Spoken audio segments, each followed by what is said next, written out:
Okay, dear students, this is Mustafa Ahmed Mirchawala from Mirchawala Hub of Accountancy और आज हम start करने जा रहे हैं एक बड़ा ज़बरदस्त टॉपिक है that is petty cash. Okay, ये ऐसा टॉपिक है जो रोज़मर्रा में आप लोग भी देखते रहते हैं और घरों में भी, बिजनेसेस में भी, हर जगह इसकी एग्जांपल मिलती है और इसके अंदर लोग बहुत फ्रॉड भी करते हैं, डंडियाँ भी मारते हैं, खांचे भी मारते हैं, राइट। ओके, तो आपके सामने सबसे पहले व्हाट इज़ पैटी कैश।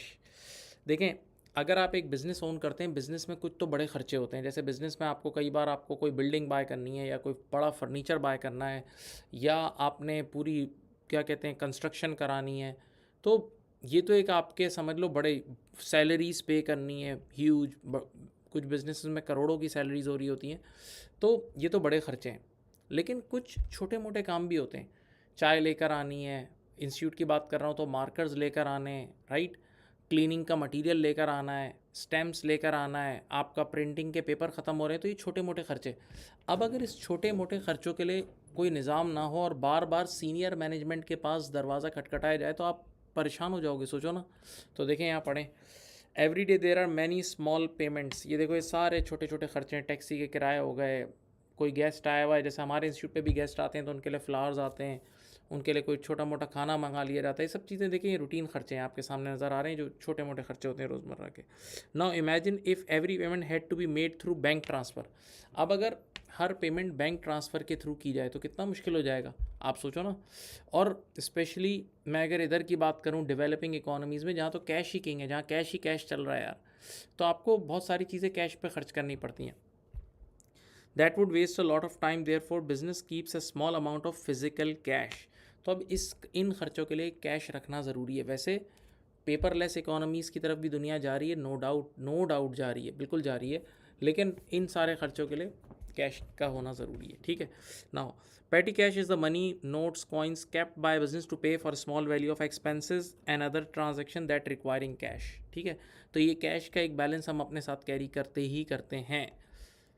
अब देखो, फिर आ गई वापस वही बात आ गई, चलो पढ़ें। ये examples of petty cash expense एक नज़र देख लें, एक नज़र देख लें, कोई इसमें बड़ी चीज़ें नहीं है, नॉर्मल बातें हैं यार, ठीक है। अब देखो, चलो अब देखो, बड़े खर्चे आ गए। आइटम्स नॉट पेड बाय पेटी कैश। ये सब पेटी कैश नहीं है कि भाई आपने नया लैपटॉप लेना है, फर्नीचर लेना है, प्रिंटर्स लेने हैं, मशीनरी लेनी है, नहीं नहीं नहीं, ये कोई पेटी कैश नहीं है। इनके लिए अलग लेवल के इंटरनल कंट्रोल्स और अलग लेवल के पूरा डॉक्यूमेंटेशन सब कुछ है, right. They should be paid by using bank cheque और बैंक ट्रांसफ़र। यानी अब ये वो चीज़ें जिनकी ऑडिटर भी बड़ी तफसीली ऑडिट करता है, तो वो बैंक से भी कंफर्मेशन लेता है कि भाई ये जो पेमेंट्स हुई हैं वाकई बैंक से हुई हैं, नहीं हुई, कहाँ से हुई हैं, पूरा उसकी पूरी सोर्स वगैरह चेक करता है। Now employees buys paper cups using personal money and asks business to repay him, can petty cash भी यूज़? यस, हाँ, ये भी नॉर्मल होता है। जैसे कई बार एक एम्प्लॉय, मेरी तरफ देखें, एक एम्प्लॉय दूर एरिया में है कहीं और वहाँ लेटेस्ट से मार्कर्स बहुत सस्ते मिलते हैं, तो मैं अपने एम्प्लॉय को बोलूँगा आज तू वहाँ गया हुआ है ना यार, तो एक साथ 6 7 8 10 डब्बे मार्कर के ले आओ, राइट। क्योंकि बेदारे को भी सस्ता पड़ेगा। तो वो बोलेगा सर मैं अभी अपने पैसों से देता हूँ। मैंने कहा दे दे, अपने पैसों से कर ले, यहाँ आएगा तो मैं रीइंबर्स कर दूंगा। तो हाँ, इसमें भी पेटी कैश यूज़ हो सकता है, इस रीइंबर्समेंट में भी पेटी कैश यूज़ हो सकता है, यस। ओके, अब वाई डू बिजनेसेस कीप पेटी cash? Number one, saves time, ठीक है। बार बार हर काम के लिए बैंक ट्रांसफ़र और इतना टाइपिंग और इतना ये ऐप खोलो और ये सब की ज़रूरत नहीं है। Number two, convenient, employees can immediately by small items, जब जब जिसको जो चाहिए फ़ौरन फ़ौरन वो ले सकता है, ठीक है। Faster payments, business operations continue smoothly, यानी बाकायदा पेटी कैश के ऊपर एक बंदा बिठा दिया जाता है जो इसको डील करता है। खालिस वो बंदा और भी काम कर रहा होता है, साथ साथ पेटी कैश भी कर रहा होता है, ताकि ऑपरेशन स्मूथली चलें। अवॉइड बैंक चार्जेस, यस भाई, ऐसा भी होता है कि आप बैंक की ट्रांजैक्शन करते हो, इवन अगर आप चेक भी यूज़ करते हो, मेरे प्यारे बच्चों, अगर आप चेक भी यूज़ करते हो तो उसके भी एक कॉस्ट है, चेक यूज़ करने की भी एक कॉस्ट है। और कितनी बार ऐसा होता है कि अगर आप बैंक ट्रांसफ़र भी करते हो ना, इवन आप फॉरेन कंट्रीज़ की भी अगर मैं बात करूँ, तो बैंक ट्रांसफ़र की भी एक छोटी मोटी फ़ीस होती है कहीं पर। जैसे अगर दुबई में देखें तो कभी कभार वो कुछ दिरहम्स भी ले लेता है, ऐसा हो जाता है। तो इन ट्रांसफ़र्स की जो फ़ीस होती है वो भी बच जाएगी। तो देखो ये एक बार जल्दी से एक्टिव हो जाओ, चलो एक्टिव हो जाओ, एक्टिव हो जाओ। एक बार ये पढ़ लो, why do businesses keep petty cash, why do businesses keep petty cash, ये इसके MCQs वगैरह या ये आपसे पूछा जा सकता है। ओके,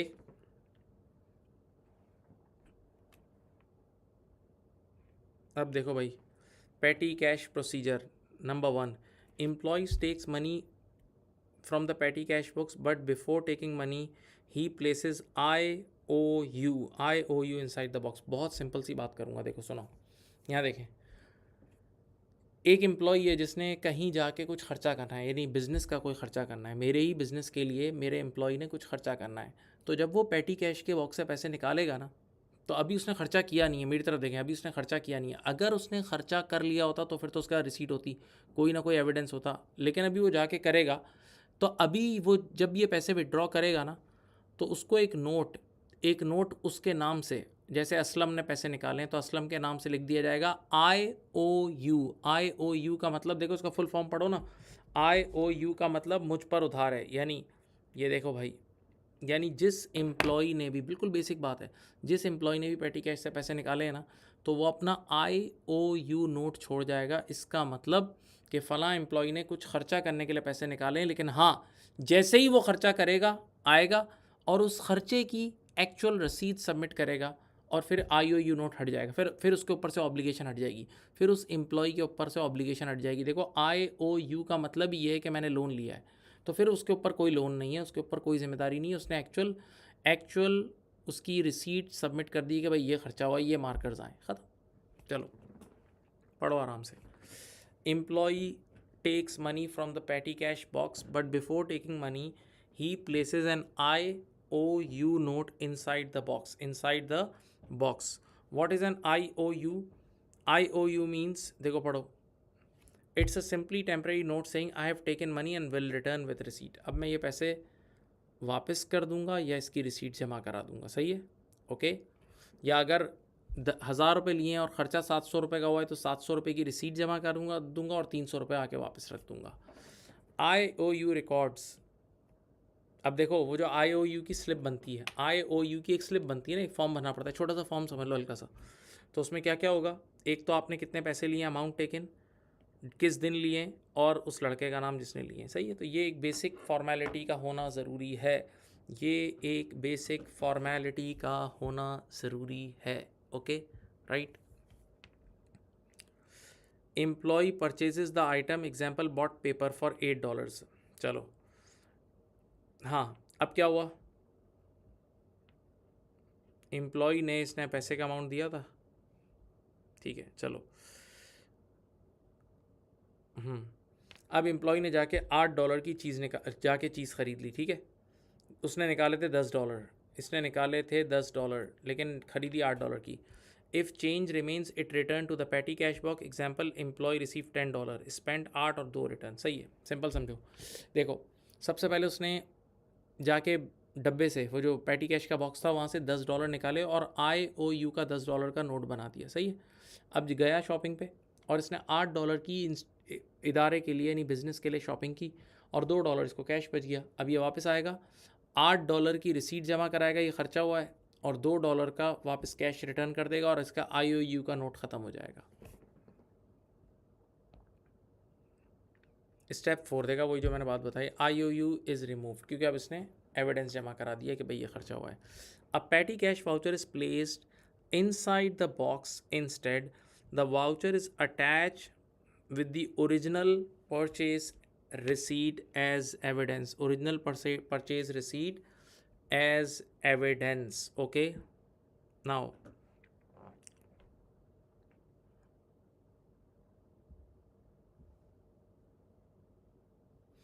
तो अब देखो क्या हुआ, आपने जैसे ही IOU रिमूव होगा तो उसकी जगह फिर आ जाएगा पैटी कैश वाउचर, उसमें वाउचर में अब सारी डिटेल होगी।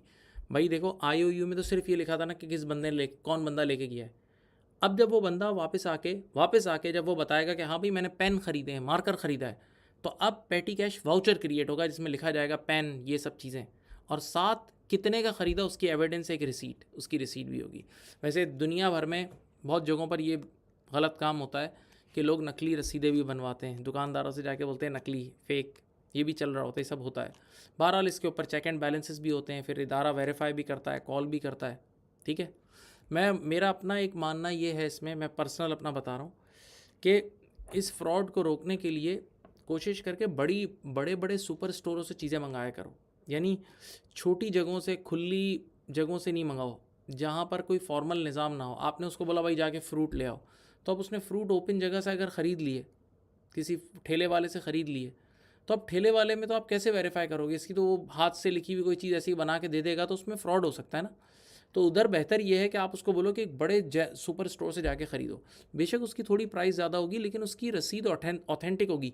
एक बड़ी सुपर मार्केट ये हरकत नहीं करेगी, बड़ी का मतलब वाकई जो बड़े बड़े डिपार्टमेंटल स्टोर होते हैं कि वो आपको नकली फेक रिसीट बना के दे, यानी वो उस उधर ये वाली 2 नंबरी नहीं है।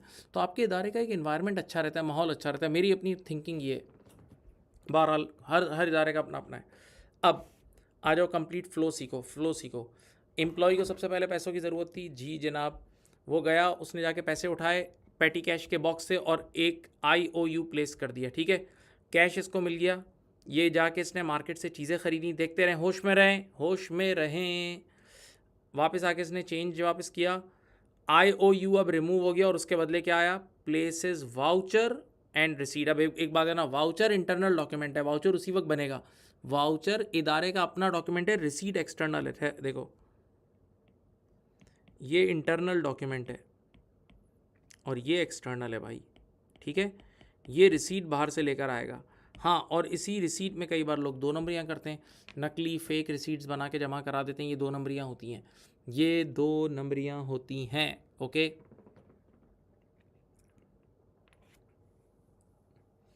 Important exam rule, every petty cash voucher must have a supporting receipt attached, ठीक है भाई, हर वाउचर के साथ रिसीट अटैच होनी चाहिए, वरना तो एविडेंस ही नहीं होगी ना इसने क्या, यानी इसने वाकई ख़रीदा या नहीं ख़रीदा। Without the receipt there is no proper evidence of the purchase. बिल्कुल कॉमन सेंस की बात है, कॉमन सेंस की बात है।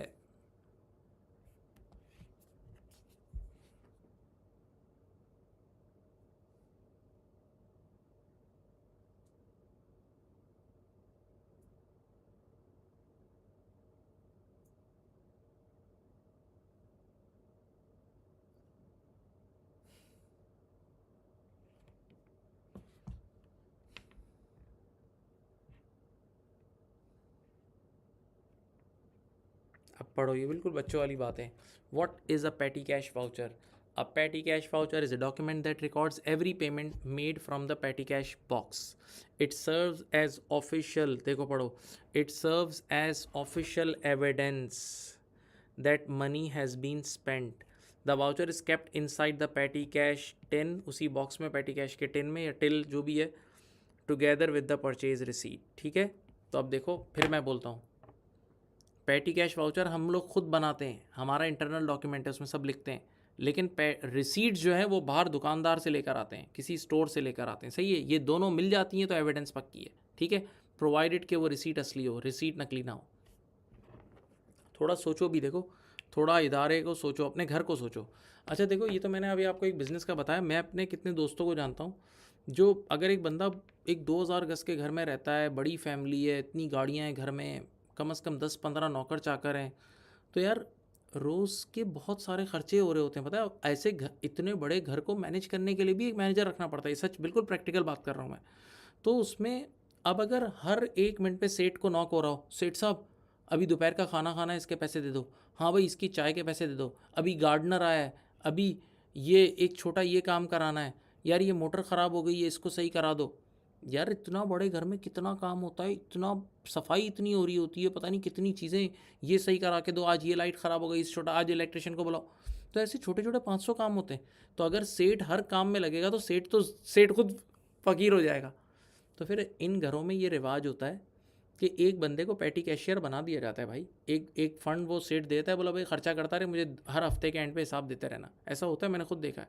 तो ये करना भी ज़रूरी है, वरना खुद सेठ पागल हो जाएगा। चलो, think of petty cash voucher as a receipt of the business. whenever cash leaves the petty cash box there must be written evidence explaining। ये देखो, ये सब चीज़ें होनी चाहिए, हु टुक द मनी, कौन लेके गया, क्यों लेके गया, कितना स्पेंड हुआ और किस डेट पर, व्हेन वाज इट स्पेंड। देखो ये सारी चीज़ें होनी चाहिए। ये without this document nobody can prove where the cash went. और भाई कैश तो सबसे फ्रॉड की सबसे बड़ी घंटी, फ्रॉड की सबसे बड़ी घंटी कैश है भाई, ये बात याद रखना। फ्रॉड का सबसे बड़ा दरवाज़ा कैश है, तभी तो लोग कैश डीलिंग करने से भाग रहे होते हैं कई बार, इसमें मसला भी है। बहरहाल टैक्स चोरी करते तो हैं लोग और काम डील कैश में करते हैं, लेकिन कैश के मसाइल भी बहुत हैं। कैश को संभालना भी बहुत बड़ा अजाब है। अब पढ़ो, वैन इज़, ये बड़ा अच्छे इवेंट्स है। Van is patty cash voucher issued. Patty cash voucher कब कब इशू होगा? एक तो तब जब आई ओ यू रिमूव होगा। भाई देखो दो सिचुएशंस हैं, पहली जिसमें वो आई ओ यू लेके गया, अब पैसे लिए एम्प्लॉय ने, आई ओ यू इशू उसी वक्त बनाया और चले गया। अब जब वो खर्चा करके आएगा तो अपने पैटी कैश वाउचर नया जनरेट कराएगा और रिसीट भी देगा साथ उस खर्चे की, तो आई ओ यू रिमूव हो जाएगा। तो जब जब आई ओ यू रिमूव होगा तब तब पैटी कैश वाउचर जनरेट होगा। आई ओ यू जब जब रिमूव होगा पैटी कैश वाउचर जनरेट होगा। याद रखना, नंबर 1 पढ़ लो। यानी पैटी के, ये देखो वर्ड बहुत अच्छा वर्ड है, ये पढ़ो, ये वर्ड बेस्ट है। यानी petty cash voucher I O U को रिप्लेस कर देता है। और कभी कभार ये भी होता है, नंबर 2 पढ़ो। अब मैं हूँ कराची में बैठा, मेरा एम्प्लॉय लाहौर में है, तो अब लाहौर में कुछ चीज़ें बड़ी अच्छी मिलती हैं सस्ती, कुछ मिठाइयाँ बड़ी अच्छी होती हैं, तो अब मुझे अपनी वो मिठाइयाँ अपने एम्प्लॉयज़ को खिलानी है, सब एम्प्लॉयज़ का दिल चाह रहा है। तो मैंने कहा यार तुम वहाँ से मिठाई ले आना और मैं तुम्हें यहाँ आके रीइंबर्स कर दूँगा। तो अब वो मिठाई लेकर आएगा, देखो यानी उसने अपने जेब से खर्चा किया और यहाँ आके वो direct patty cash voucher issue कराएगा और उस मिठाई की रिसीट जमा करा देगा, हो जाएगा। पढ़ो, sometimes employees uses their own money first. ठीक है, example, Ali buys office paper for $12 using his own money. Okay, later the business pays him back, this repayment is called reimbursement. ठीक है, a petty cash voucher is prepaid at the time of reimbursement. बस जिस वक्त उस employ को पैसे दिए जा रहे होंगे उसी वक्त ये पैटी कैश वाउचर जनरेट हो जाएगा, लेकिन साथ साथ वो रिसीट जमा करा देगा।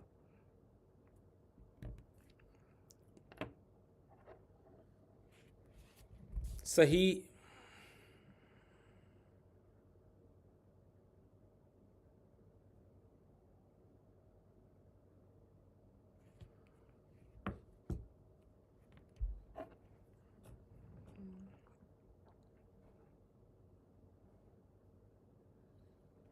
Elements of a petty cash voucher, elements of a petty cash voucher, बताओ क्या है एलिमेंट्स है, सुने।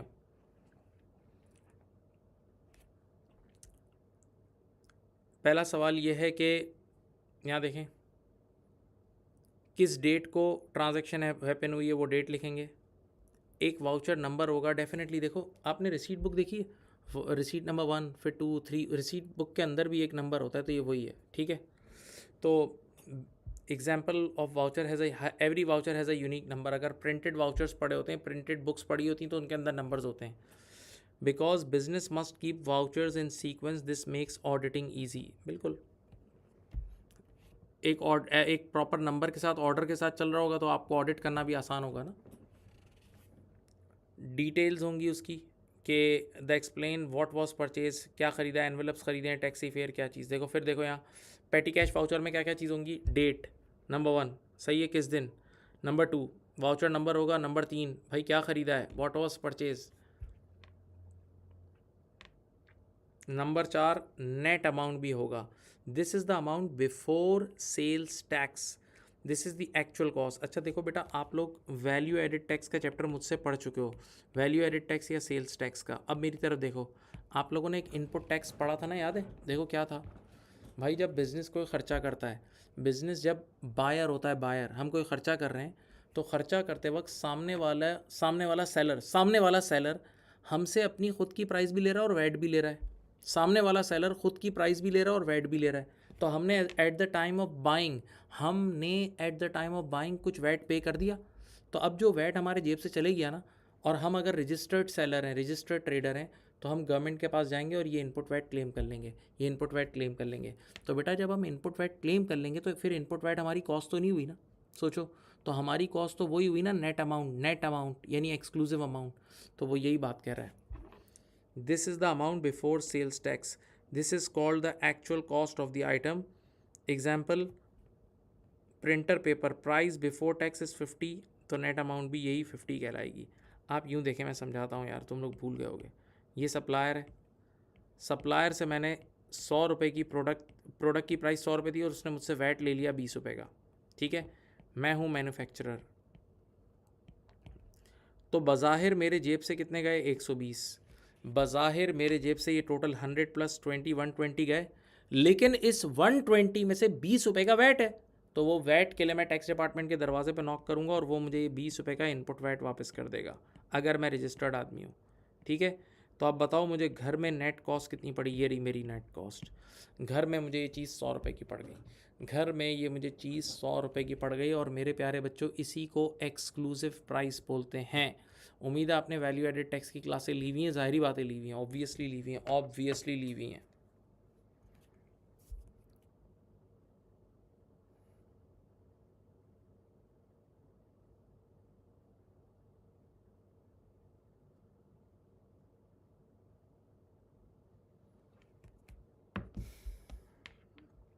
अब आ जाओ, sales tax is added separately, 10% sales tax है। तो अब बताओ, $50 की चीज़ होगी, $50 की सेलिंग प्राइस है और 10% का सेल्स टैक्स है, तो आपके पास मेरे प्यारे बच्चों ये टोटल 55 हो जाएगा। विथ टैक्स अगर प्राइस चाहिए तो वो 55 है। द बिजनेस कैन, देखो ये साफ लिखा हुआ है, अभी बताया था, the business can usually recover this tax from the tax authorities, so it is treated as an asset. Yes, input, भाई इनपुट वैट हमारा रिसीवेबल होता है, आप लोगों को पढ़ाया हुआ है। इनपुट VAT हमारा रिसीवेबल और रिसीवेबल हमारा एसेट है। रिसीवेबल हमारा एसेट है, रिसीवेबल हमारा एसेट है। ओके, नाउ अब अगली चीज़ है टोटल अमाउंट।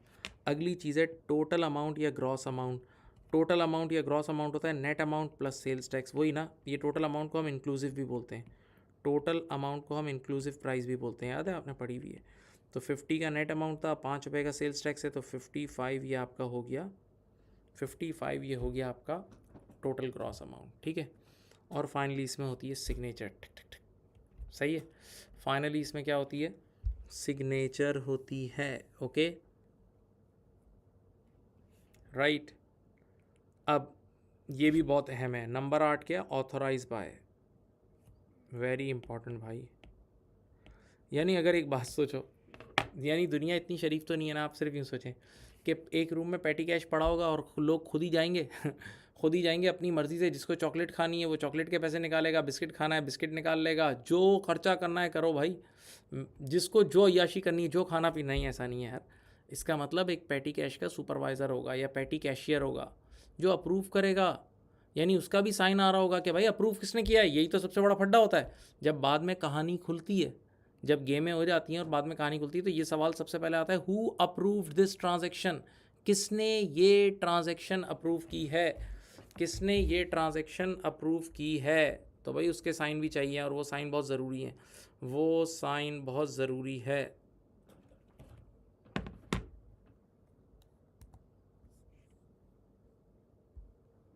ओके,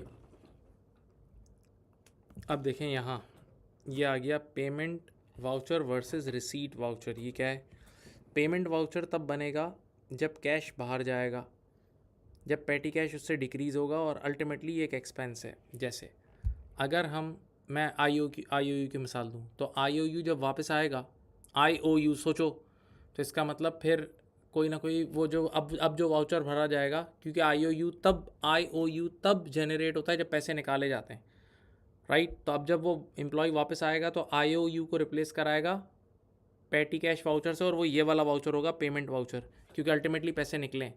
तो इसमें देखो, कैश बाहर गया है, cash goes out, petty cash कम हुआ है, और अल्टीमेटली ये कोई खर्चा होगा, एक्सपेंस होगा, ठीक है। लेकिन एक और चीज़ होती है receipt voucher. Sir receipt voucher क्या चीज़ होती है भाई, कभी कभार पेटी कैश में पैसे आते भी हैं, पेटी कैश में पैसे आते भी हैं। मैं आपको इसकी मिसाल देता हूँ, सुनो। इसकी एक मिसाल तो है रीफ़ंड। जैसे एम्प्लॉय गलती से 10 मार्कर ख़रीद के ले आया था, ज़रूरत ही सिर्फ 3 मार्कर की थी, तो मैंने कहा तुम 7 मार्कर्स वापस करा दो।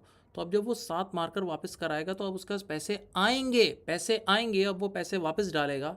तो अब क्या होगा देखो, अब रिसीट वाउचर क्रिएट होगा। Number 1, cash comes in, petty cash ultimately बढ़ेगा और एक्सपेंस रिड्यूस होगा। ऑब्वियस ही बात है, ज़रा सोचो, ये पहले 10 मार्कर ख़रीद के ले आया था, बेटा मेरी तरफ देखें, पहले ये 10 मार्कर ख़रीद के ले आया था तो इसने 10 मार्कर का एक्सपेंस भी बुक कर दिया होगा, लेकिन अब इसने 7 मार्कर वापस करा दिए, तो अब अल्टीमेटली एक्सपेंस कम होना चाहिए ना, तो एक्सपेंस रिवर्स हो जाएगा। ठीक है, तो पेमेंट वाउचर भी होता है, रिसीट वाउचर भी होता है, पेटी कैश में पैसे आते भी हैं। जैसे मैंने एक मिसाल दी रिफ़ंड, एक और मिसाल ये भी हो सकती है कि किसी एम्प्लॉई ने, हमने बहुत ज़्यादा कोई पेन ख़रीद के ले आए, अब एम्प्लॉई ने कहा कि यार मुझे आज पेन की ज़रूरत है, मुझे घर पे कुछ काम है, तो मैंने कहा तुम ये पेन ले जाओ और हमसे ख़रीद लो। ठीक है, तो अब वो पेन लेकर उसने बदले में कैश रख दिया, तो ये भी पैटी कैश का एक इन्फ्लो हो सकता है, ये भी पैटी कैश का एक इन्फ्लो हो सकता है। ठीक है जी,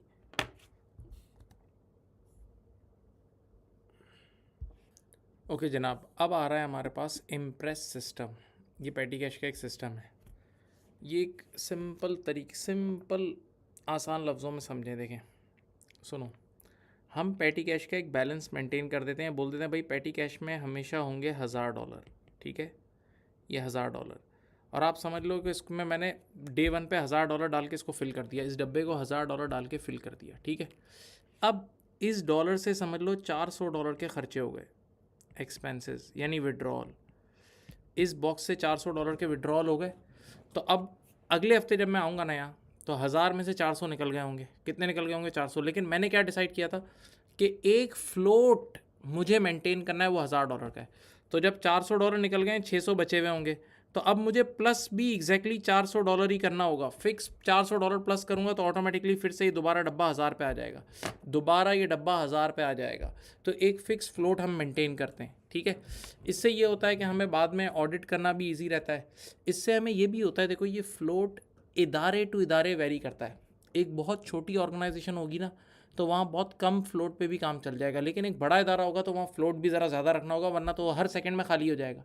तो इस तरह करके हम ये एक इम्प्रेस सिस्टम मेंटेन करते हैं, इम्प्रेस सिस्टम, जिसमें एक फ़िक्स फ्लोट होता है जो हमें बार बार मेंटेन करना होता है। राइट, अब ज़रा पढ़ते हैं तो आप और आगे समझेंगे।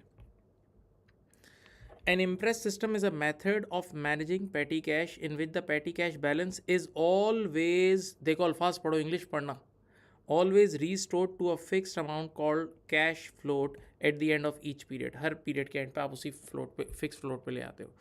The easiest way to understand the impress system is, suppose business decide our petty cash will always be $500। मैंने $1000 की एग्जांपल दी है, $500 की दे रहा है कि भाई $500 होगा। अब क्या कह रहे हैं, whether employee is spent 20, 150, 320, now it doesn't matter, at the end of the week the business adds exactly enough money to make the petty cash balance 500 again। ठीक है, यानी जितना भी खाली हो चुका होगा उसको दोबारा भर के उसी $500 पे ले आएंगे, अगर फ्लोट $500 का डिसाइड हुआ है। Now important terms, cash float means the fixed amount kept in the petty cash box. बता चुका हूँ, कैश फ्लोट कुछ भी हो सकता है, 100, 200, 500, जो भी, ये डिपेंड करता है organisation to organisation, business to business, और बिजनेस की नीड्स पे भी डिपेंड करता है। Okay, now why do businesses use imprest system? Number 1, ये थ्योरियाँ इसकी आ सकती है। Better control, management always knows how much cash should be available.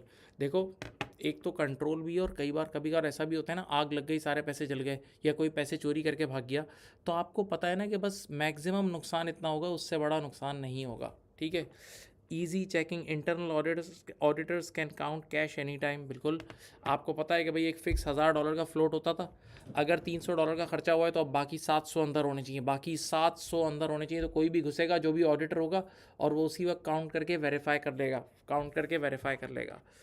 Reduces fraud, ये वही वाली बात है। Missing money is easily detected.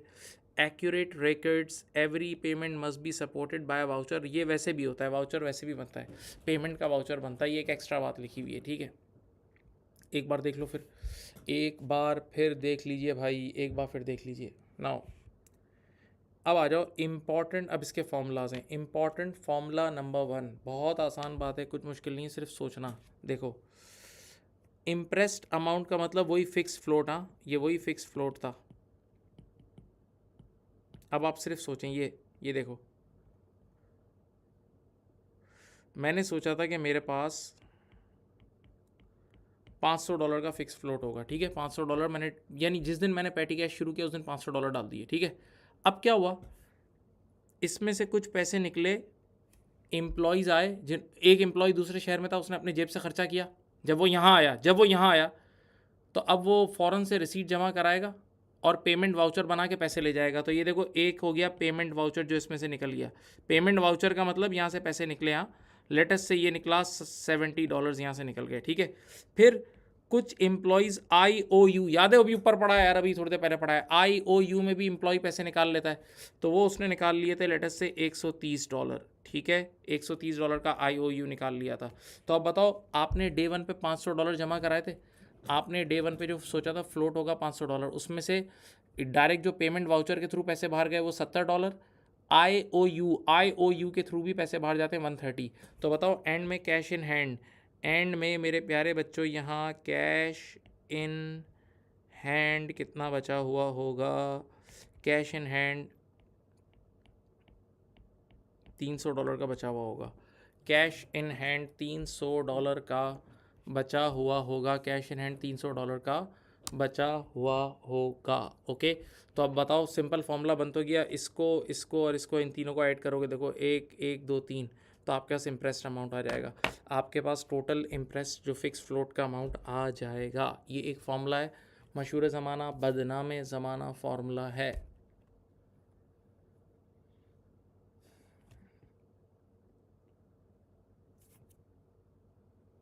Okay, next. अब देखो एग्जाम्पल नंबर 1 दे रहा है, कैश इन 10 था 50, पेमेंट वाउचर से 150 और ये ज़ीरो था, IOU कितना था 0। तो अब आप मुझे बता सकते हैं ये 50 प्लस 150 और ये 0 है बीच में, तो इम्प्रेस्ड अमाउंट कितना हो जाएगा? 50 प्लस 150 $200 का फिक्स फ्लोट हो जाएगा। What is the impressed amount या फिक्स फ्लोट? ये $200 है। देखो पहला क्वेश्चन सॉल्व हो गया, देख लो खुद ही देख लो, सिंपल सॉल्व हो गया। अब एग्जाम्पल नंबर 2 लो, आ जाओ। एंड में कैश $80 का बचा हुआ है, वाउचर्स पेमेंट वाउचर्स 100 के हैं, IOU 20 के हैं। तो आप इन तीनों को इस बार मिलाओगे, फुल फॉर्मूला यूज़ करोगे, cash in hand plus vouchers plus IOU, this will give you imprest amount of $200। This will give you imprest amount of $200।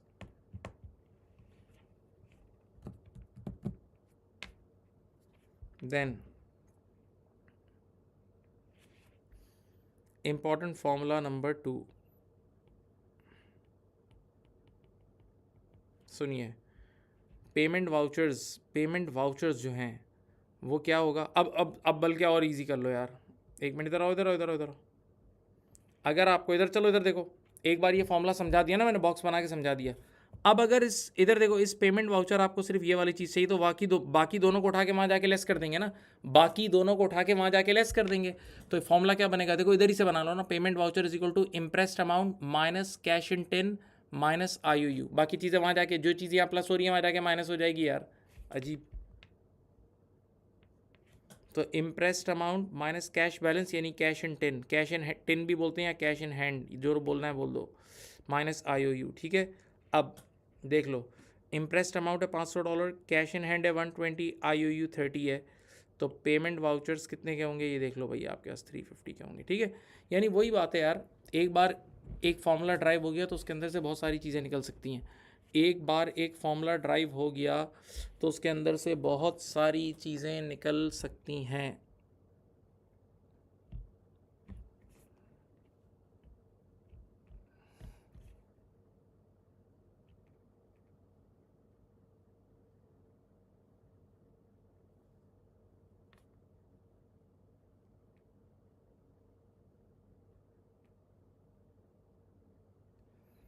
चलो इंपॉर्टेंट फार्मूला नंबर 3 आ जाओ, ये देखो ये भी अच्छा है। क्लोजिंग कैश बैलेंस निकालना है ना, तो impressed amount minus payment vouchers minus IOU plus receipt. अच्छा ये रिसीट, कुछ पैसे आते भी तो है, याद नहीं है, रिफंड वगैरह के। अब इसको सिंपल यूँ समझो ना यार, देखो मैं समझाता हूँ, चलो।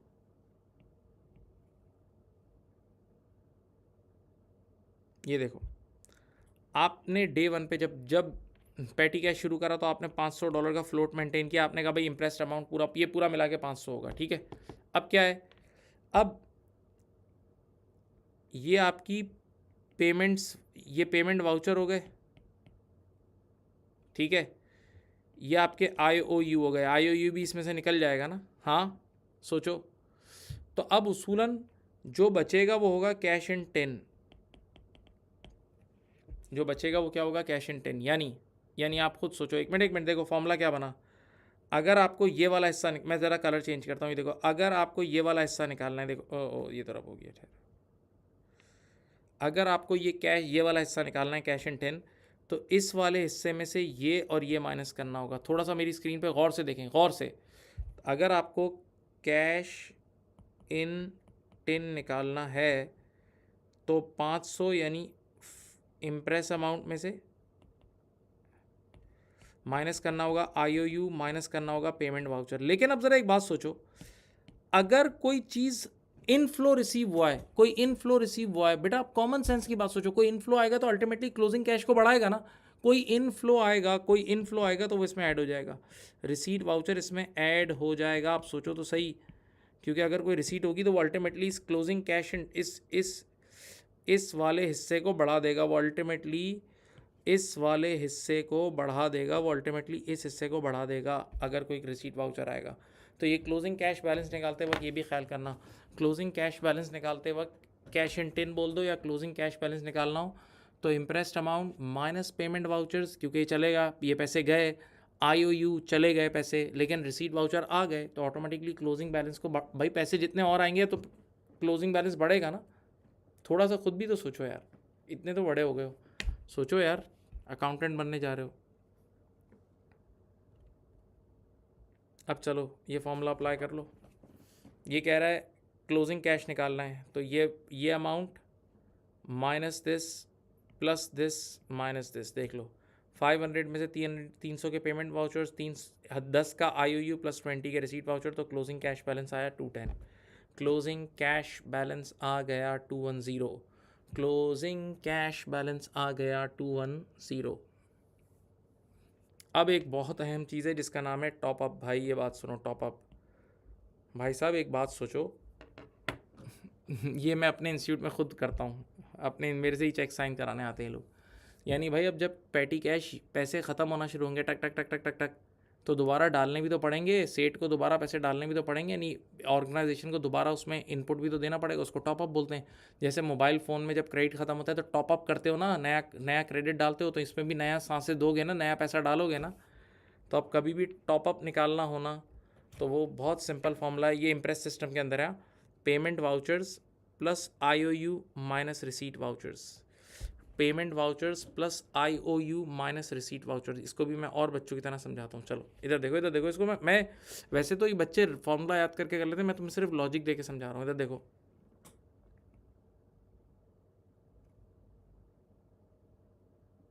ये देखो, तुमने डे 1 पे सोचा था कि तुम्हारा पूरा ये फ्लोट होगा 1000, इसमें 1000 थे, ठीक है। अब क्या हुआ, 1000 यानी तुम चाहते हो हमेशा ये पूरा रेक्टेंगल 1000 का भरा रहे, 1000 का। अब क्या हुआ, किसी ने इसमें से पेमेंट वाउचर्स के थ्रू किसी ने निकाले 200 रुपये, IOU के ज़रिए किसी ने निकाले 100 रुपये, ठीक है। तो अब आप खुद सोचो, एक मिनट, $1000 हमेशा मेंटेन करने थे, तो किसी ने 100 और 200 निकाल लिए, तो 300 निकाले, तो अब मैं दोबारा 300 का टॉपअप करूंगा तो फिर ऑटोमेटिकली 700 प्लस 300 1000 हो जाएगा ना। नहीं समझ रहे यार भाई। डे 1 पे जब मैंने पहली बार पेटी कैश बनाया तो मैंने 1000 डाले थे, और मैंने यही डिसाइड किया था कि इधर इसका फ्लोट और इसका इम्प्रेस्ड अमाउंट $1000 होगा, 1000 का फिक्स होना चाहिए इसमें। अब 1000 हमेशा रहने चाहिए। अब 1000 में से मैंने पेमेंट वाउचर की फॉर्म में 200 निकाल लिए मेरे एम्प्लॉयज़ ने, और 100 के IOU निकाल लिए, तो अब फ़ौरन से 1000 वाली चीज़ 700 हो गई होगी। तो दोबारा मुझे 700 को 1000 पे लाने के लिए ये वाला हिस्सा देखो ना यार, ये वाला हिस्सा, इतना ही amount IOU plus payment voucher मिला के टॉपअप करना होगा ना। लेकिन अब एक और चीज़ होती है, यानी ये दोनों तो ऐड होंगे, देखो ये पक्की बात है, देख लो ये दोनों तो ऐड होंगे, बस रिसीट वाउचर इसमें से लेस कर देना, क्योंकि रिसीट वाउचर अल्टीमेटली वही काम कर रहा होगा जो टॉपअप कर रहा है। रिसीट वाउचर वही काम कर रहा है जो टॉपअप कर रहा है, तो रिसीट वाउचर हकीकत में हमारा मुआविन है, हमारा हेल्पर है। तो वो इस अमाउंट को नेट ऑफ कर देगा, रिड्यूस कर देगा। और बच्चों की तरह समझाता हूँ यार। चलो भाई, $1000 रखना चाहता था, ये $300 निकाल लिए किसी ने, लेकिन किसी ने $50 डाल भी दिए, $50 की इनफ्लो भी आ गया ना, वही रिफंड वगैरह का, तो अब मुझे 250 डालने पड़ेंगे। सोचो ना, ये लो यार, ये है 200 मेरी एग्जांपल में, ये है 100 और ये है 50। तो अब मुझे दोबारा वापस ओरिजिनल अमाउंट, ओरिजिनल फ्लोट तक लाने के लिए $250 डालने पड़ेंगे। तो ये फॉर्मूला बन गया ना टॉपअप का, payment vouchers plus IOU minus receipt. यानी और बच्चे अच्छी तरह समझाऊँ, ये दोनों मिला के, ये देखो, ये दोनों मिला के खर्चे और ये रिसीट, तो खर्चे और रिसीट का जो भी फ़र्क होगा उतना ही अमाउंट जाके दोबारा ऐड कर देना, तो फ्लोट तक पहुंच जाओगे। थोड़ा सोच लो।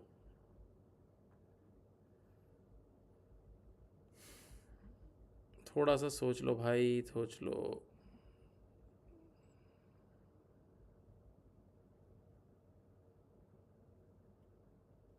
चलो आ जाओ। अब पेमेंट वाउचर हैं कितने, $250 के, रिसीट्स हैं, रिसीट वाउचर 50 के हैं और IOU 20 के हैं। अब आपको बताओ कितना टॉपअप करना पड़ेगा, कितना टॉपअप करना पड़ेगा। इस 250 और 20 को मिलाओ, 270 को ऐड करो, 50 को लेस करो, ₹220 का टॉपअप करना पड़ेगा। 220 220 का टॉपअप करोगे तो फ्लोट तक पहुंच जाओगे। फ्लोट दिया हुआ नहीं है, फ्लोट दिया हुआ नहीं है ना, उसने मांगा है। अब आ जाओ, ये देखो, ओपनिंग कैश फ्लोट अब दे रहा है, फिर कह रहा है ये इनकम्स हुई हैं, ये 2 इनकम्स हैं और ये एक्सपेंसेस हैं। चलो अब आप मुझे बताओ, ओपनिंग कैश की तो वैसे ज़रूरत भी नहीं है। अब आप मुझे बताओ, और ये भी खर्चा है, ये भी खर्चा है, देखो सबसिस्टेंस देखो। तो आप मुझे बताओ, आपकी कमाई हुई है, देखो बेटा स्क्रीन देखो अच्छी तरह, कमाई हुई है 60 की और ख़र्चे हुए हैं, ये दोनों को मिलाओ 150 और 250, 400 के। अब आप खुद सोच सकते हो, 400 निकाले हैं किसी ने, 60 डाले हैं, तो अल्टीमेटली इन दोनों का डिफरेंस होता है 340, ₹340 और डालने पड़ेंगे। 340 और डालोगे तो दोबारा वही फ्लोट तक पहुंच जाओगे। ₹340 और डालोगे, देखो top up is equal to payment minus receipt, तो वही ₹340 और डालोगे, सब सही हो जाएगा। 340 डालोगे तो दोबारा 500 तक पहुंच जाओगे। सोचना आपके लिए फ़र्ज़ है, सोचोगे नहीं तो ज़ाया हो जाओगे। सोचो, प्लीज़ सोचो, सोचना तो आपके लिए ज़रूरी है ना, क्यों नहीं सोच रहे यार। ये बेसिक रोज़मर्रा के काम, घर में एक आध कोई वर्कर आपके लिए काम कर रहा होता है यार। चलो आ जाओ, अब फिर एक सवाल आया, कैश फ्लोट ओरिजिनली जो हमने डिसाइड किया 400 का है, इस बार ये पेमेंट्स हुई हैं और ये IOU भी पेमेंट ही है, निकले हैं, IOU भी पेमेंट ही है भाई, याद है ना, और ये रिसीट हुई है, देख लो। तो 150 और 20 को मिलाओगे तो 170 माइनस 30, ये 140 आपने टॉपअप करना होगा। अच्छा याद, इंग्लिश याद ना, ये टॉपअप को रीइंबर्स भी बोलते हैं, यानी सेठ जो रीइंबर्स करता है उसी को टॉपअप बोलते हैं। सेठ जो रीइंबर्स करता है उसी को टॉपअप भी कहते हैं, ठीक है। अब देखो बेटा, इम्प्रेस सिस्टम की क्या खास बात थी, इसमें एक फ़िक्स फ्लोट मेंटेन होता था, एक फ़िक्स फ्लोट, याद रखना। अब आ जाओ, एक दूसरा सिस्टम है जिसका नाम है नॉन इम्प्रेस सिस्टम, ये तो बिल्कुल ही हवा का घोड़ा है। नॉन इम्प्रेस सिस्टम सुनो, a non imprest system is any method of replenishing petty cash without restoring it to fixed cash. अब यहाँ पर आपको, अब सेठ की मर्जी है, सेठ कभी कहता है मैं $1000 डाल दूंगा, कभी कहता है मैं 1500 और डाल रहा हूँ, चलो भाई इस बार मैं 1500 तक ले जाता हूँ, इस बार सिर्फ 500 तक रखूँगा। यानी अब कोई फिक्स फ्लोट नहीं है जो मेंटेन होगा, अब ये पेंडुलम, ठीक है। Suppose the beginning cash balance, बहुत सिंपल एग्जांपल है, इसको बहुत प्यार से समझ लो। Suppose the beginning cash is 500, employee ने इस बार खर्चा कर दिया 120 का, तो अभी 380 बच गए, देख लो इधर देखो 380 बच गए। अब मैनेजर ने ₹100 और ऐड कर दिए, तो कितने बचे, 480, सही है। तो अब देखो क्लोजिंग बैलेंस, पहले वैसे 500 था, अब इसने बैलेंस मेंटेन कर लिया 480 पे। चलो और आओ, नेक्स्ट वीक मैनेजर ने अपनी मर्ज़ी से 40 ऐड किए, तो ये हो गया 520। तो अब देखो कहने का मतलब ये, there is no fixed amount, the balance changes every week. अब आप हर वीक जहाँ तक सेट ले जाना चाहे, जहाँ तक सेट ले जाना चाहे, सही है। यानी कभी ऐसा भी होता है कि सेट को पता है कि अब अगले हफ्ते मेरे मेहमान बहुत ज़्यादा आएंगे। कई बार ऐसा होता है ना, आपके कुछ दोस्त बाहर से आ रहे होते हैं, फ़ॉरेन से आ रहे होते हैं, तो आपको पता है रोज़ चक्कर लगाएंगे, तो रोज़ यहाँ ऑर्डर करेंगे, ये मंगा के दो, ये मंगा के दो, तो आपने उन दिनों में ज़्यादा कर दिया, फिर कम कर दिया, ये इस तरह इनफॉर्मल चल रहा होता है। तो ये नॉन इम्प्रेस सिस्टम था। ये कौन सा सिस्टम था, नॉन इम्प्रेस्ड सिस्टम।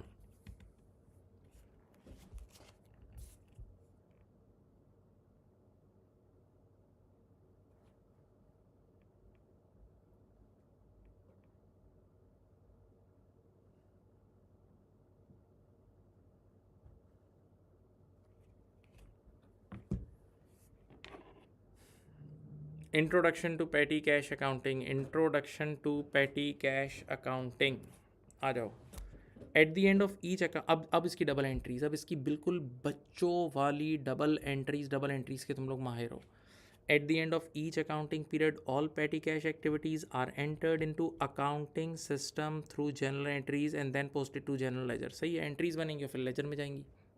अब imagine during 1 week employees spend money on pens, flowers, taxi stamps, all vouchers। बेटा ये जो खर्चे हुए होंगे इनके लाजमी या तो IOU हुआ होगा, और IOU के बाद भी अल्टीमेटली बेटा IOU के एंड में भी अल्टीमेटली पेमेंट वाउचर क्रिएट होता है। पेमेंट वाउचर तो क्रिएट होगा ना, पढ़ाया था। All vouchers remain inside the petty cash box, और वो पैटी कैश बॉक्स के अंदर पड़े होते हैं। At the end of the week the accountant collects those vouchers and records them into accounting system. वो वाउचर निकालेगा और उसके एंट्रीज बनाएगा। This is called petty cash accounting, simple. अब step number 1, record all petty cash transaction using journal entries, normally weekly, monthly और period end. ये आप इदारे की मर्जी है। जैसे आप लोगों ने बैंक रिकन्सिलेशन पढ़ा था ना, तो अगर कोई मुझे बोले कि बैंक रिकन्सिलेशन कब कब होता है, ये डिपेंड करता है ऑर्गेनाइजेशन टू ऑर्गेनाइज। कुछ हर हफ्ते करते हैं, कुछ रोज़ करते हैं, कुछ महीने में एक बार करते हैं। सही है। Now step number 2, remove all petty cash vouchers and supporting receipts, store them separately. Why? Because they became accounting evidence। हाँ भाई, आप ये कैश वाउचर्स बाद में संभाल के भी रखोगे, क्योंकि यही जब ऑडिटर आएगा, ऑडिटर तो डायरेक्ट अकाउंट्स चेक करेगा, तो वो अकाउंट्स में देखेगा पैटी कैश इतने लाखों रुपए का हुआ है, तो वो बोलेगा बताओ पैटी कैश के वाउचर्स कहाँ हैं, पैटी कैश के वाउचर कहाँ हैं, मैं देखना चाहता हूँ कि वाकई खर्चे सही है, झूठे दिखा रहे हो, फेक दिखा रहे हो। Count the money left inside the petty cash book, this is called cash in hand. बिल्कुल सही है भाई, मुझे पता है कि मेरा फ्लोट हमेशा $500 का होता है, लेकिन इस बार नज़र आ रहा है $300 के खर्चे हुए हैं।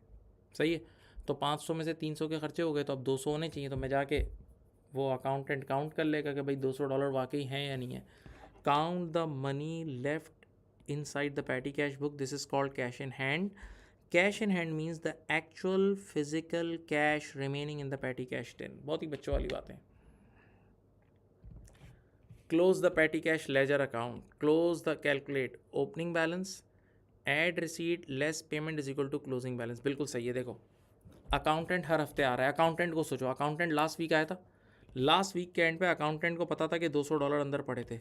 लास्ट वीक के एंड पे जब अकाउंटेंट आया तो उसको पता है $200 का मैं क्लोजिंग बैलेंस कैश का छोड़ के गया था। अब इस बार $50 की रिसीट हुई है और $150 के खर्चे हुए हैं। तो अब आप खुद बताओ क्लोजिंग ईयर पीरियड के एंड इस हफ्ते की क्लोजिंग क्या होगा। इस हफ्ते का होगा 200 + 50। ये देखो ये ओपनिंग था ना, इसमें 50 की रिसीट सेट करो, बिल्कुल बच्चों वाली अकाउंटिंग है, इससे ऊपर पढ़ चुके हो। 200 में 50 ऐड करो, 250 - 150, क्लोजिंग 100 होगा।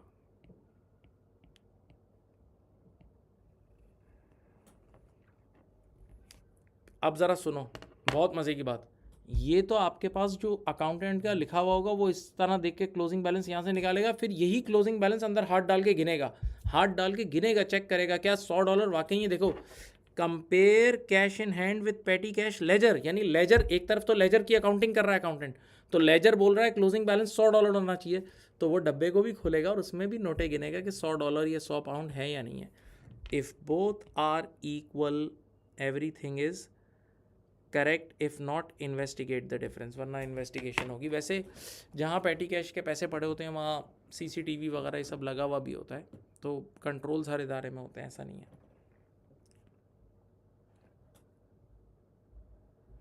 अब relevant ledger accounts, number 1 petty cash account. Petty cash, cash है ना, कैश तो एसेट है, ये इसकी कैटेगरी क्या है, acid. Why? Because cash is an acid.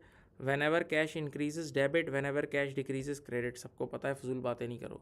Number 2 एक बैंक अकाउंट होता है, क्योंकि पैटी कैश के अंदर जो पैसे इनपुट हो रहे होते हैं वो बैंक से निकाल के डाले जा रहे होते हैं ना, तो बैंक का नेचर भी क्या है, एसेट है। Why money comes from the bank to replenish या refill the petty cash box. बिल्कुल, when ever bank decreases credit और when ever bank increases debit. जब भी बैंक से आप पैसे निकालोगे तो बैंक क्रेडिट हो जाएगी, बैंक में पैसे डालोगे बैंक डेबिट हो जाएगी।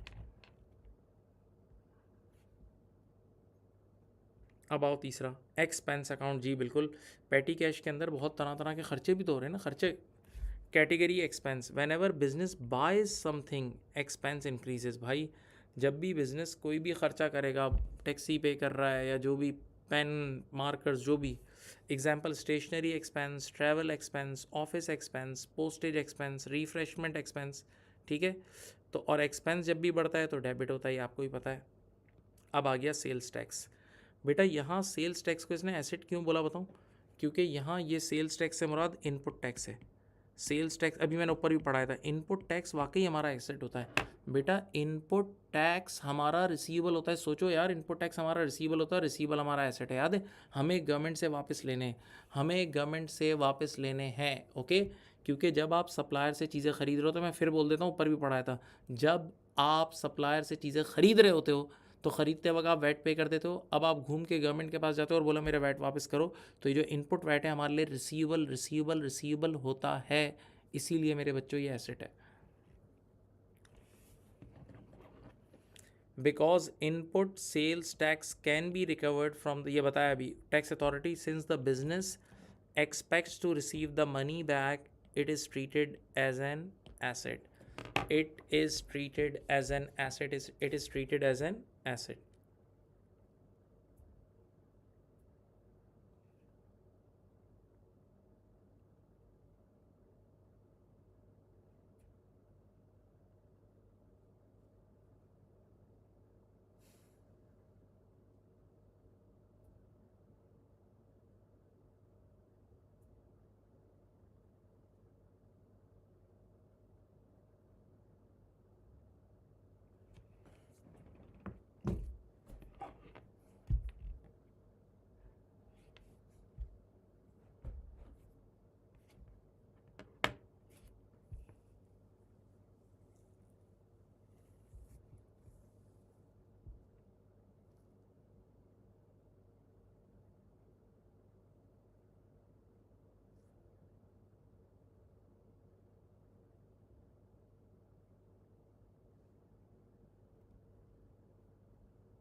नाउ अब इसकी हैं जर्नल एंट्रीज। अब इसकी हैं जर्नल एंट्रीज, सही है, ईजी है, कोई मुश्किल नहीं है। थोड़ा आप इतना पढ़ चुके हो यार, अब थोड़ा सा एनर्जी लगाओगे, यूँ यूँ यूँ समझ जाओगे यार। चलो क्या कह रहे हैं। Transaction number 1, business expense paid using petty cash. Business expense paid using petty cash. सुनो, business buys stationery using petty cash, what happens, expense increase और पैटी कैश डिक्रीज। देखो सोचो एक मिनट, कोई भी बिजनेस यार, ये तो बिल्कुल ही स्टार्टिंग की बात है जब तुमने F1 शुरू किया था। भाई आज पेन खरीदी जा रही है, आज स्टेशनरी, आज ट्रैवलिंग एक्सपेंस, तो उस एक्सपेंस को डेबिट करना, कैश को क्रेडिट करना, पैसा जा रहा है, एक्सपेंस बुक हो रहा है, तो वो एक्सपेंस डेबिट, ये देख लो, एक्सपेंस डेबिट और petty cash credit, expense debit और पैटी कैश क्रेडिट, ये री एंट्री देख लो। ठीक है, तो ये एक्सपेंस की एंट्री हो गई। अब आओ, अब क्या कह रहे हैं, एक एग्जांपल इसने दे दी, bought $40 paid from petty cash. तो स्टेशनरी खरीदी ना, स्टेशनरी एक्सपेंस डेबिट और cash credit, stationery expense debit और कैश क्रेडिट। ओके, देन हाँ ये बहुत अच्छा है, business buys printer paper net 100, sales tax 20 है, टोटल 120 आ गया। चलो अब मैं समझाता हूँ, ये मैं इस तरह पढ़ाता था ना यार, तुम लोगों को वैट पढ़ाया तो है, ये सप्लायर है, हम लोग हैं मैन्युफैक्चरर या जो भी हैं हम लोग, बिज़नेस है हम लोग, ठीक है। तो सप्लायर की ख़ुद की सेलिंग प्राइस थी 100 रुपये, उसने हमसे वैट मांगा 20 रुपये का, तो हम टोटल 120 देंगे ना, हमारी जेब से जो टोटल गए हैं वो 120 गए हैं, ठीक है। अब आप एक मिनट के लिए सोचें, तो हमारी जेब से जो कैश क्रेडिट होगा वो 120 का क्रेडिट हो जाएगा, हमारी जेब से जो कैश क्रेडिट होगा वो 120 का क्रेडिट हो जाएगा, हमारी जेब से जो कैश क्रेडिट होगा वो 120 का क्रेडिट हो जाएगा। हाँ, और इधर देखें भाई, जो हमारा एक्सपेंस, जो हमारा अपना ख़र्चा हुआ है वो 100 रुपये का हुआ है। देखो इस डील में हमारा ख़ुद का ख़र्चा 100 रुपये का हुआ है, और बाकी 20 रुपये हम गवर्नमेंट से वापस ले लेंगे इनपुट वैट के नाम से। हाँ याद है ये, नहीं समझे? अच्छा एक मिनट मैं याद दिलाता हूँ यार, सॉरी नाराज़ मत हो। ये जो एक्सपेंस डेबिट हो रहा है, याद करो इस पे मैंने क्लास ली थी, इधर परचेज डेबिट कराया था, याद है? तो परचेज भी एक्सपेंस था ना, उस वक्त तुम इन्वेंटोरी खरीद रहे होते थे, उस वक्त तुम इन्वेंटोरी खरीद रहे होते तो तुम ये एंट्री में परचेज डेबिट करते थे, सही है? तो मैं उस वक्त ये समझाता था कि भाई हमारे जेब से बज़ाहिर 120 गए, 120 बज़ाहिर हमारे जेब से गए, लेकिन इस 120 में से ये 20 तो वापस मिल जाएगा, तो घर में चीज़ 100 रुपये की पड़ेगी ना, घर में चीज़ 100 रुपये की पड़ेगी, तो अल्टीमेट एक्सपेंस तो 100 रुपये का हिट होगा ना। हाँ जी, तो इसी वजह से ये अल्टीमेट आपका जो एक्सपेंस है ना, वो ये देखो, सॉरी, वो 100 रुपये का ही है, ठीक है? ये एंट्री यहाँ भी देख सकते हो, मैंने वहाँ भी बना दी है। कैश से मुराद यहाँ पैटी कैश है।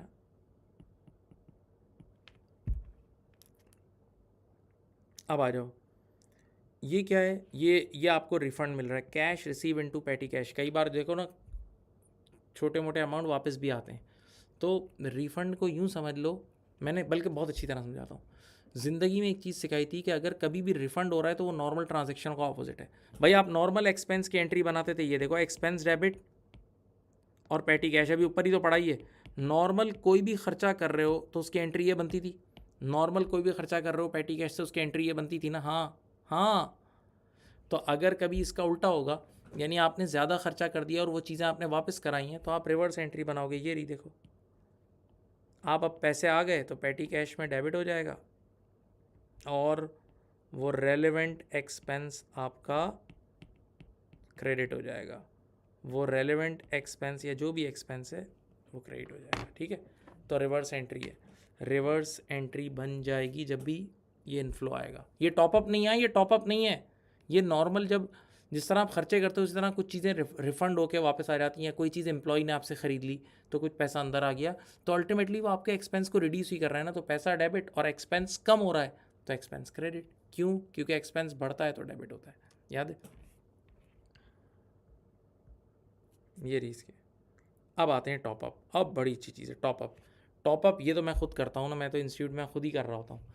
तो टॉपअप में क्या होता है, मुझसे आके जो हमारे एडमिनिस्ट्रेटर हैं वो चेक साइन करवाते हैं, तो इंस्टीट्यूट के बैंक से पैसे निकल जाते हैं, इंस्टीट्यूट इदारे के बैंक से पैसे निकल के पैटी कैश के अंदर चले जाते हैं। तो देखो, खुद पैटी कैश बढ़ जाता है तो petty cash debit, petty cash debit, और बैंक से पैसे निकल गए तो बैंक क्रेडिट। बैंक क्रेडिट सबसे आसान एंट्री, यानी एक एसेट बढ़ा और एक एसेट कम हुआ, एक एसेट बढ़ा एक एसेट कम हुआ, सही है? ये टॉपअप मैं खुद साइन करता हूँ।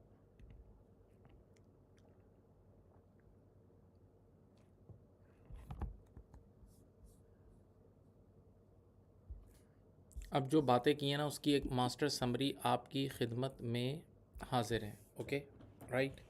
देखें, अगर बिज़नेस का एक्सपेंस है तो एक्सपेंस डेबिट और पैटी कैश क्रेडिट अभी बनाई थी एंट्री, और अगर एक्सपेंस विद सेल्स टैक्स है, एक्सपेंस विद सेल्स टैक्स है तो अभी ये एंट्री ऊपर बनाई थी ना, expense debit, input VAT debit और कैश क्रेडिट, याद है? जो अभी एक पूरी एंट्री ये वाली बनाई थी यार, ये वाली एंट्री याद है? ये वाली। फिर उसके बाद क्या है? Cash receive. कैश रिसीव का मतलब कोई रिफ़ंड वगैरह आ गया या एम्प्लॉय ने कोई चीज़ हमसे ख़रीद ली, तो ये इस पहली वाली 1 और 3 एक दूसरे के ऑपोजिट है, 1 और 3 एक दूसरे का ऑपोजिट अमल है। तो आप पैटी कैश डेबिट और एक्सपेंस को रिड्यूस कर देंगे। और रिप्लेनिशमेंट का मतलब टॉपअप, इसका मतलब है टॉपअप।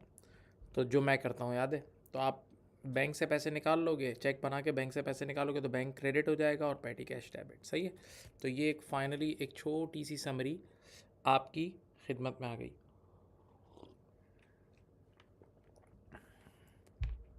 अब आ जाओ पैटी कैश रिकन्सिलेशन। भाई ये भी बहुत अहम अमल है, पैटी कैश रिकन्सिलेशन, क्योंकि कई बार इसमें डिस्क्रिपेंसीज भी होती हैं।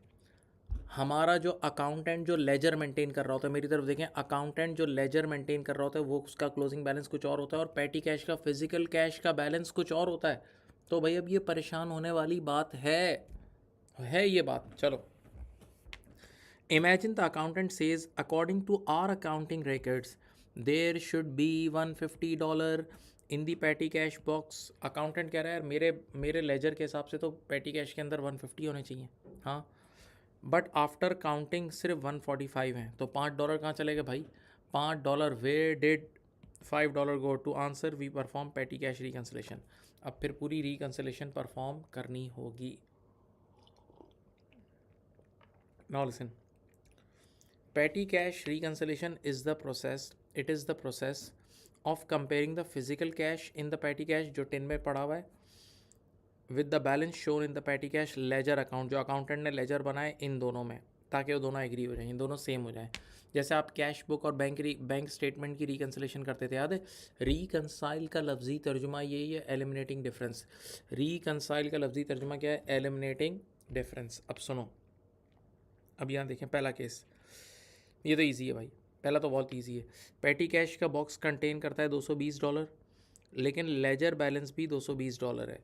लेजर बैलेंस भी $220 है, डिफरेंस ज़ीरो है, परफेक्ट है, कोई मसला नहीं है। अब आओ दूसरा एग्जांपल, कैश 220 है, फिजिकल कैश जब गिना गया वो 220 है, लेकिन लेजर बोल रहा है, लेजर कह रहा है कि क्लोजिंग बैलेंस 230 होना चाहिए था। लेजर अकाउंटिंग के रिकॉर्ड्स कह रहे हैं 230 होना चाहिए था, जब फिजिकली गिना तो 220 है, भाई $10 कहाँ गया? अब डिफरेंस है $10, नीड इन्वेस्टिगेशन। अब इसकी क्या क्या वजूहात हो सकती हैं, रीज़न सुने, इसकी क्या क्या वजूहात हो सकती हैं, आइए।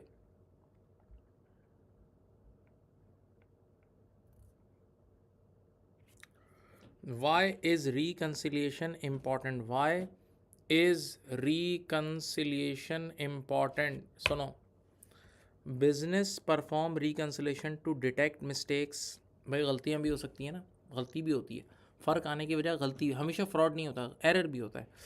डिटेक्ट फ्रॉड, भाई अगर फ्रॉड हो भी रहा है तो उसको पकड़ो तो सही, यानी उसको एक फ्रॉड अगर करार पकड़ गया तो फिर तो लंबा चैनल बन जाएगा, रोज़ चोरी होगी।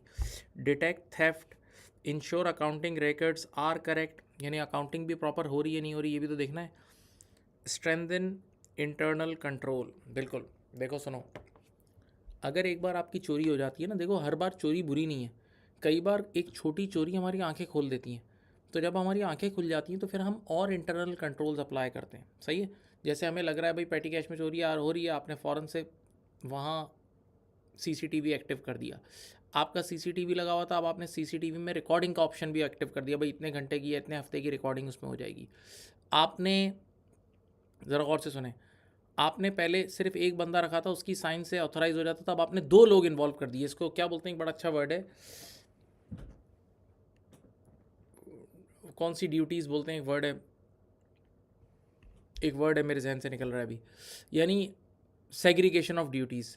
यानी आप क्या करते हो कि कई बार आप एक चीज़ को अप्रूव कराने के लिए 2-3 अलग अलग लोगों की साइन करवाते हो, तो इससे ये होता है 2 अलग अलग लोग हैं तो अब फ्रॉड के चांसेस कम है। अकेला आदमी के पास सारा पावर होगा तो वो बहुत कुछ कर गुजरेगा, अब 2-3 जगहों से साइन करानी पड़ रही है तो ऑटोमेटिकली ये एक इंटरनल कंट्रोल है, इससे मामलात अच्छे होते हैं, ठीक है। तो रिकन्सिलेशन के ये सारे मकासद हैं कि जब आप चीज़ें पकड़ते हो तो और रिकन्सिलेशन इटसेल्फ एक इंटरनल कंट्रोल है, पढ़ाया भी था। बैंक रिकन्सिलेशन याद है, it's an ideal example of internal control, एक बहुत बड़ा इंटरनल कंट्रोल है, आप अपनी कैश बुक और बैंक में नज़र रखते हो। अब ये जो अभी डिफरेंस सामने आया था, इसकी क्या वजह हो सकती है? पहली, कैश काउंट एरर। हाँ भाई आपके सुनिए, आपका जो लेजर बोल रहा है कि 230 होने चाहिए थे, आपने वहाँ जाके गिना तो 220 है। तो अब इसकी क्या वजूहत हो सकती है? इसकी एक वजह ये भी हो सकती है ना कि भाई जब जिसने गिना, यानी जो अकाउंटेंट जाके गिन रहा है, तो गिनते गिनते समझ लो वहाँ ग्लास तोड़ता और बाहर से किसी खूबसूरत चेहरे ने आपको स्माइल दी आपने गलती से एक नोट कम गिन ली। इंसान है ना यार, इंसान है, कर सकता है, इट्स वेरी प्रैक्टिकल। तो बहरहाल, तो भाई काउंटिंग में गलती भी हो जाती है। और आपने कभी पाउंड्स की नोटें देखी हैं? पाउंड्स की तो ऐसी चिकनी चिकनी नोटें होती हैं ना, वो तो चिपक जाती हैं, तो उसको हो जाता है कभी कभी 2 को 1 गिन लिया। This is the most common reason. Examples, employees counted notes incorrectly, coins forgotten, calculator mistake, wrong amount written. हाँ, ये सब हो सकता है यार, कैलकुलेशन आप एक पेज पे लिख के ऐड कर रहे होते हो, ये सब, इन सब में गलती, तो कैलकुलेशन का गलती हो सकती है। एक्चुअल कैश था $80, एम्प्लॉय रिकॉर्ड्स $60। अब सुनो, डिफरेंस कितना है? $20। सिंपल काउंटिंग मिस्टेक अगर हुई है, ना, count the cash again, correct the cash count sheet, no journal entry is required. देखो एक बात सुनो, बहुत अच्छी बात है ये भाई। देखें, एक है अकाउंटिंग की दुनिया जो लेजर है, लेजर का अमाउंट सही था, लेजर का अमाउंट लेटेस्ट से $80 था, और जो फिजिकली एम्प्लॉय ने गिना वो 60 था। एम्प्लॉय ने गलत गिना, एम्प्लॉय ने गलत गिना, अकाउंटिंग रिकॉर्ड सही थे, तो उसको वापस से गिनवाएंगे और अगर 80 हो गया तो बस अब वो जो कैश की शीट होती है उसको सही कर लिया। तो यहाँ एंट्री नहीं, एंट्री तो लेजर के हिसाब से बन रही है ना, तो वो सही है, तो अभी अभी कोई एंट्री की ज़रूरत नहीं है, अकाउंटिंग के अंदर कोई गलती नहीं है। सही है, सोचो।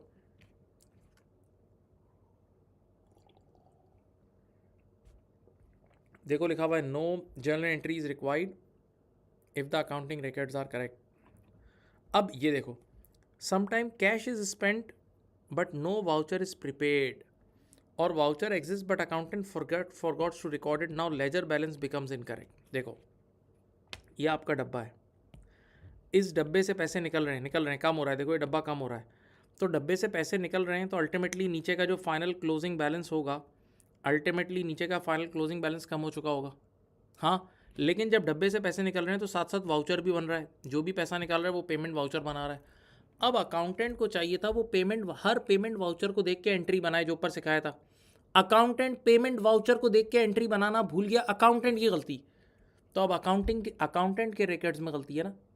यहाँ तो जो क्लोजिंग बैलेंस है वो तो कम ही होना चाहिए, क्योंकि खर्चा तो हुआ है ना, खर्चा तो जेन्युइनली हुआ है, बस अकाउंटेंट ने एक वाउचर मिस कर दिया है जो कि उसके एंट्री बनानी चाहिए थी, उसने नहीं बनाई, तो अल्टीमेटली लेजर का क्लोजिंग बैलेंस गलत आ रहा होगा। तो अब लेजर के क्लोजिंग बैलेंस को सही करने की ज़रूरत है, अब अकाउंटिंग रिकॉर्ड को सही करने की ज़रूरत है। अकाउंटिंग की गलती है तो डबल एंट्री बनेगी ना। चलो आ जाओ, इसकी मिसाल दे रहे हैं। Business bought tea for $10, receipt exist, यानी टी की रिसीट, यानी चाय वाले ने रिसीट दी, वाउचर भी बना, but accountant forgot to record it. बेटा इसको सोच सोच के पढ़ो, सोच सोच, अकाउंटेंट की गलती है, पैटी कैश में से पैसे गए हैं और वाकई खर्चा हुआ है, वाउचर भी बना है। तो अब लेजर, जब अकाउंटेंट इस खर्चे को रिकॉर्ड करना भूल गया, प्लीज़ सोचो यार, जब अकाउंटेंट इस खर्चे को रिकॉर्ड करना भूल गया तो अकाउंटेंट की नज़र में, अकाउंटेंट के पास जो हिसाब किताब होगा वो ज़्यादा नज़र आ रहा होगा, उसका पैसे ज़्यादा नज़र आ रहे होंगे, क्योंकि असली में खर्चे को रिकॉर्ड करना भूला है। तो लेजर शोज़ $200, जबकि एक्चुअल कैश कितना है, 190, डिफरेंस $10 का है। तो अब इसको सही करने के लिए, एंट्री बनेगी, इसको सही करने के लिए एंट्री बनेगी। For example T expense debit ₹10 का और पैटी कैश क्रेडिट ₹10, और आप जैसे ही पैटी कैश को कम करोगे 10 से, तो आपका ये वाला 200 जो है ना, जो आपके अकाउंटिंग का लेजर का 200 होगा, ये भी 190 हो जाएगा। आपके अकाउंटिंग के लेजर में जो कैश का बैलेंस 200 नज़र आ रहा होगा वो भी 190 हो जाएगा। ओके, कोई मुश्किल बात नहीं है, थोड़ी सी एनर्जी चाहिए, थोड़ी सी एनर्जी चाहिए।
Okay, next, cause number 3, theft, चोरी हो गया।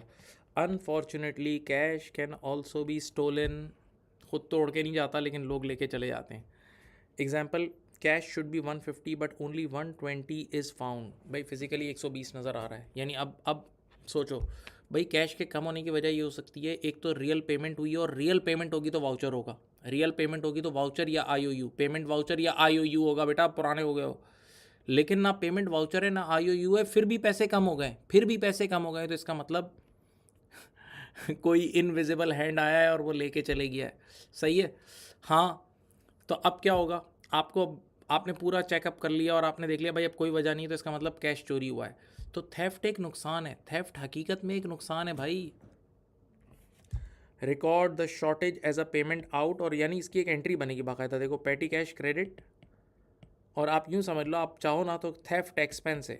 आप भाई अगर मेरे इदारे में कोई चोरी हो गई तो वो मेरा नुकसान है, इदारे का नुकसान है, तो थेफ्ट एक एक्सपेंस है भाई इदारे के लिए, तो थेफ्ट एक्सपेंस डेबिट और पैटी कैश क्रेडिट। लेकिन इन्वेस्टिगेट करो क्या वजह थी। अब आ जाओ, ये आपके ACCA स्टडी हब का एक एग्जांपल यहाँ हम लोगों ने कोट किया हुआ है। कैश इन हैंड है 51.21, लेजर का बैलेंस है $70। देखो वेट बहुत प्यार से चलो, जो हमारे अकाउंटिंग के हिसाब किताब है, अकाउंटिंग का लेजर कहता है कैश क्लोजिंग बैलेंस $70 होना चाहिए, लेकिन जब फिजिकली जाके गिना तो 51.21 था। तो इतने का डिफरेंस है।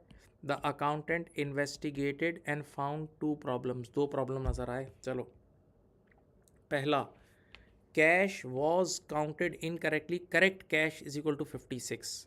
अब देखो एक मिनट, पहली गलती तो ये थी कि कैश ही गलत गिना गया था। तो मैंने अभी ऊपर पढ़ा है ना कि अगर कैश गलत गिनाया गया है तो उसी शीट में सही करो, ये अकाउंटिंग के रिकॉर्ड सही हैं। तो अब ज़रा सोचो, इन बेवकूफ़ों ने कैश जो गिना था वो 51.21 पे गिन लिया था, इन्होंने कैश गिना था 51.21 पे, जबकि हकीकत में कितना था 56। तो आप पहले, ये कितना फ़र्क हुआ बताऊँ, मेरे ख्याल से 4.79 का फ़र्क है। ये फ़र्क तो आप ऐसे ही उसी वक्त सही कर दोगे, आप उसी वक्त उसको रब करके या कट करके कैश की शीट में $56 कर दोगे। कैश की शीट में $56 कर देना, ये गलती तो वैसे ही सही हो गई, इसकी कोई एंट्री नहीं है, इसकी एंट्री नहीं है, बताया था याद है। अब आखिरी फ़र्क कितना बचा बताओ, सुनो। 56 तक तो आप ले आए, और यहाँ लेजर में पैसे थे 70, लेजर बोल रहा है कि पैसे होने चाहिए 70, तो 70 और 56, 70 और 56 का फ़र्क है $14। अभी भी $14 का मसला रहता है यहाँ, अभी भी यार। अब तो बेटा थोड़ा दिमाग चलना भी चाहिए, इतने भी छोटे नहीं होना यार, थोड़ा तो दिमाग चलाओ। ये ऊपर बताया था ना, कैश अकाउंट में गलती हुई तो उसी वक्त सही कर लो, ये आपके इस तरफ गलती है। अकाउंटिंग की दुनिया सही है, अकाउंटेंट की गलती नहीं है। दूसरी, a refreshment expense of $14 had never been recorded. Yes, accountant recorded का मतलब अकाउंटेंट ने रिकॉर्ड नहीं किया। द अकाउंटेंट प्रिपेड पेटी कैश वाउचर। अब अकाउंटेंट को क्या करना चाहिए, उसी वक्त एक नया वाउचर बनाओ। देखो सुनो, बाकी $14 कम क्यों गई, ये देखो ये डब्बा है यार, ये पेटी कैश का डब्बा है, देखो इसमें से $14 हकीकत में कम हुए, हकीकत में किसी ने खर्चा किया, हकीकत में किसी ने रिफ़्रेशमेंट चाय पानी का ख़र्चा किया, लेकिन उस बेचारे ने उसी वक्त वाउचर बनाना भूल गया। यानी ये कोई फ्रॉड नहीं है, $14 का खर्चा हुआ, चाय पानी पिया, लेकिन जल्दबाजी में सब बिजी थे, दोस्त यार आए हुए थे, तो वाउचर बनाना भूल गया। तो वाउचर जब वो बनाना भूल गया, मेरे प्यारे बच्चों मेरी बात सुनो, तो असलियत में तो इस डब्बे में से तो पैसे कम हो गए ना, तो पीरियड के एंड पे डब्बे में तो कम नज़र आ रहे होंगे। तो अब आप क्या करोगे, अकाउंटेंट उसी वक्त एक पेज वाउचर लेगा और वाउचर बनाएगा और जनरल एंट्री बना देगा। क्या बनाएगा, ये एंट्री बनेगी, चलो रिफ्रेशमेंट एक्सपेंस है ना, रिफ्रेशमेंट एक्सपेंस डेबिट $14 और पैटी कैश। देखो अब मस्त फड्डा सॉल्व हो गया, फड्डा सॉल्व हो गया कैसे भाई, देखो फिर स्क्रीन पे देखो, लेजर का बैलेंस था 70 और कैश इन हैंड बज़ाहिर हमें लग रहा था 51.21 है, लेकिन हकीकत में कैश इन हैंड ये था, हकीकत में कैश इन हैंड ये था, हकीकत में कैश इन हैंड था $56, हकीकत में कैश इन हैंड था $56। तो पहले तो ये वाला मसला हमने, ये तो सिर्फ हमारी काउंटिंग की गलती थी, उसी वक्त सही की, और बाकी $14 का हमने एक वाउचर मिस किया था। चाय शाय पी ली थी लेकिन वाउचर बनाया नहीं था, तो अब बना लो वाउचर और उसकी एंट्री भी बनाओ। तो जैसे ही एंट्री बनाओगे तो एंट्री में मेरे प्यारे बच्चों पैटी कैश $14 से क्रेडिट हो रहा है, एंट्री में पैटी कैश $14 से क्रेडिट हो रहा है। देखो एक मिनट, तो ऑलरेडी लेजर में 70 था, 70 वाली चीज़ जब 14 से कम होगी, 70 वाली चीज़ जब 14 से कम होगी तो ऑटोमेटिकली ये देखो 56 पे आ जाएगी ना, हो गया रिकनसाइल, 56 पे आ जाएगी, रिकनसाइल हो गया।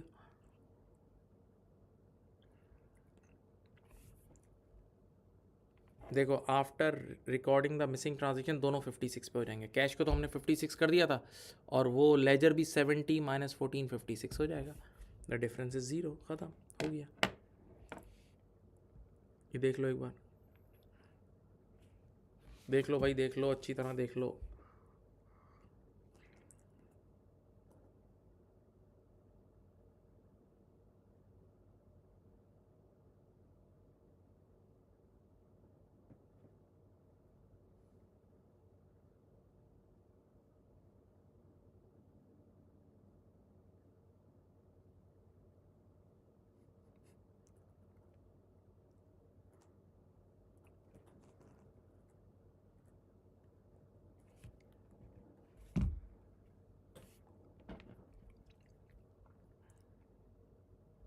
Complete reconciliation process. अब देखो ये एक बार, नंबर 1 पैसा गिनो, count cash, compare it with ledger, यानी जो फिज़िकल कैश है अगर वो भी $200 है, लेजर का क्लोजिंग बैलेंस भी $200 है, शुक्र अदा करो भाई, कोई मेहनत नहीं होगी। लेकिन अगर डिफरेंस है तो फिर उसको इन्वेस्टिगेट करो, एरर को करेक्ट करो और बैलेंसेस एग्री करके क्लास को ऑफ करो। हो गई स्लाइड्स कंप्लीट। फिर देखो बहुत आसान बात है, पहले जो पेटी कैश के अंदर जो कैश है उसको गिनो, उस कैश को कंपेयर करो लेजर से, क्या लेजर का क्लोजिंग बैलेंस भी वही है? अगर सेम है तो शुक्र अदा करो, नहीं सेम है, अगर डिफरेंस है तो डिफरेंस लिखो, फिर उसको इन्वेस्टिगेट करो, उसको करेक्ट करो। कभी कभार करेक्शन उधर होती है, कभी कभार करेक्शन यहाँ लेजर वाली साइड पे। अगर यहाँ लेजर की दुनिया में कोई चीज़ में से तो यहाँ एंट्री बनेगी, बैलेंस एग्री करो, निकलो। ठीक है, चलें, बहुत आप लोगों ने क्लास अटेंड की, अल्लाह आप लोग खुश रखे। Thank you and take care and bye bye, अल्लाह हाफिज़।